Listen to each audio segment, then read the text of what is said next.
The Biden administration has told lawmakers they're planning to move forward with a new $1 billion arms deal for Israel. And our Washington correspondent, Brendan Scanlon, he's got the very latest details from Capitol Hill on this evening.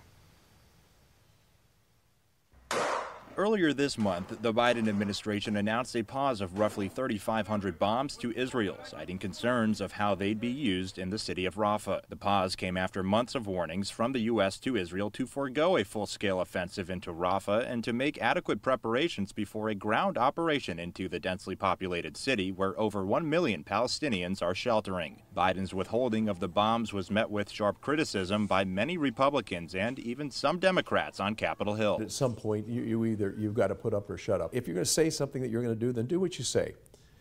Don't keep pushing it back and forth. Recent polls and even results from swing state primaries show Biden losing support, especially among younger voters, over his handling of the Israel-Hamas war. Congressman Mike Kelly believes the president should focus less on the polls and stay consistent with support for Israel. I think when it comes to President Biden, he's a president that's always chasing polls and not chasing policy. He changes, and that's a bad situation to be in. Biden's move also drew criticism from Pennsylvania Senator John Fetterman, one of the most vocal Democratic supporters of Israel in Congress. He called the move deeply disappointing on social media last week. Fetterman calls the humanitarian situation in Gaza heartbreaking, but has consistently said it's up to Hamas to end the war. This week, House Republicans also plan to push forward with legislation that calls for the expeditious delivery of defense articles and services to Israel while reaffirming Israel's right to self-defense. Reporting in Washington, Brendan Scanlon, WENY News.